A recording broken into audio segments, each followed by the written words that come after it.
رب کریم کا کرم ہے کہ اللہ پاک نے ہمیں مسلمان بنایا. یہ بات طے ہے کہ اگر اللہ نہ چاہتے ہم مسلمان نہیں رہ سکتے تھے. اللہ پاک کا کرم ہے کہ ہمیں کلمہ نصیب ہوا ہے. آپ کہیں گے کیسے؟ دیکھیں،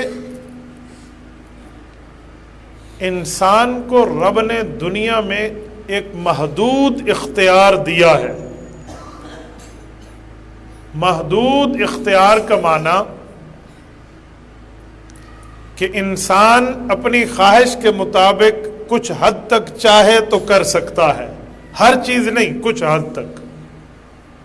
مثلا دائیں بائیں دیکھنے میں پابند کسی کا نہیں ہوں، میں جہاں دیکھوں میں دیکھ سکتا ہوں. اٹھنے بیٹھنے میں صحت مند آدمی پابند کسی کا نہیں ہے. بولنے سننے میں نارمل انسان کسی کا پابند نہیں ہے. یہ محدود اختیار ہے. اس محدود اختیار کو بھی اگر ہم دین کے لیے استعمال کرتے ہیں تو یہ اللہ کا فضل ہے. لوگ دیکھنے میں بھی غلط کاری کر جائیں، سننے میں بھی کر جائیں، بولنے میں بھی کر جائیں، لیکن ایک مسلمان سننے، دیکھنے، بولنے کی قوت کو غلط جگہ پہ نہ لگائے تو اسے اللہ کا کرم کہتے ہیں. جب یہ چیزیں اللہ کے کرم سے ہے تو ایمان اور کلمہ تو بہت بڑی دولت ہے، وہ اللہ پاک نے ہمیں اپنے فضل اور کرم سے عطا فرمایا.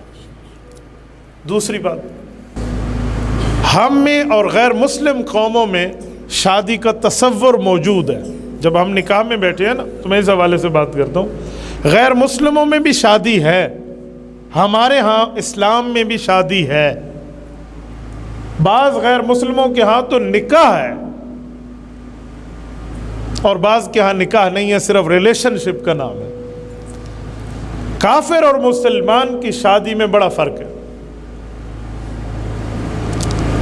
کافروں کے ہاں شادی میں کسی قسم کے حق مہر اور گواہوں کا تعلق نہیں ہے. خطبے کا اور دعوت ولیمہ کا تصور نہیں ہے. مسلمانوں کے ہاں یہ سب کچھ موجود ہے. وجہ، مسلمانوں میں نسب کی پاکیزگی ہے. نسب، شجرہ، خاندان، قومیت، پاکیزگی ہے. تو اس کی بنیاد پہ یہ ساری چیزیں ہیں. اور نکاح، میری سماعت فرمانے والی اسلامی مائیں بہنیں بھی ہیں، میں آپ سب کو مخاطب کر کے ایک بات کرتا ہوں کہ ہم تقریب نکاح میں ہیں تو میں ایک جملہ کہتا ہوں کہ نکاح ایسی چیز ہے جس کو اللہ پاک نے عرش پر منعقد فرمایا ہے. نکاح زمین پر بعد میں ہوا ہے، اللہ رب العزت کے یہاں پہلے ہوا ہے. یا آدم اسکن انت وزوجک، رب نے فرمایا اے آدم میں نے تمہیں پیدا کیا اور تیری اس بیوی کو پیدا کیا، اما حوا علیہم السلام، یہ آپ کی بیوی ہے.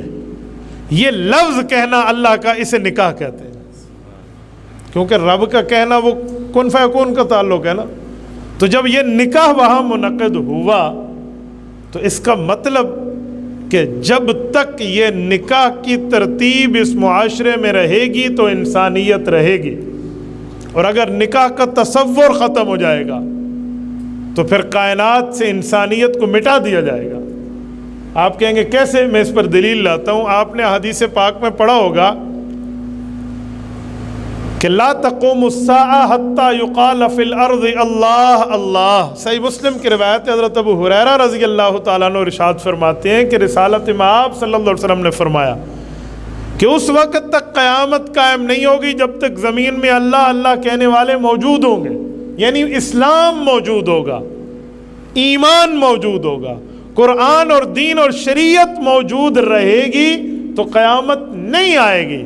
قیامت کب آئے گی؟ جب اسلام مٹ جائے گا، ایمان اٹھ جائے گا، قرآن کے الفاظ انقا ہو جائیں گے، تب قیامت آئے گی. مجھے بتائیں، جب اسلام ختم ہو جائے، جب ایمان اٹھ جائے، جب شریعت اٹھ جائے، مسلمان کیا رہے گا؟ تو اسلام ختم ہو گیا نا، اب قیامت آ رہی ہے تو قیامت کفار پہ آئے گی. مسلمانوں کے ہاں نکاح چلتا رہے گا، جب مسلمان ختم تو اسلامی نکاح ختم، اسلامی نکاح ختم تو کائنات ختم.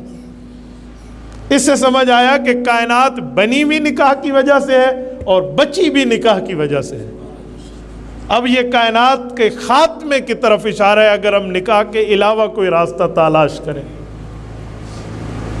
قرآن کریم نے فرمایا وَمَنِ ابْتَغَىٰ وَرَاءَ ذَلِكَ فَأُولَٰئِكَ هُمُ الْعَادُونَ کہ جو نکاح کے راستے کے علاوہ، شریعت کی تعلیم کردہ راستے کے علاوہ کوئی اور راستہ اپنی شہوانی طاقت کے ڈیزالونگ کا اختیار کرتے ہیں تو وہ حد سے گزرنے والے ہیں، ان کا اسلام سے کوئی واسطہ نہیں.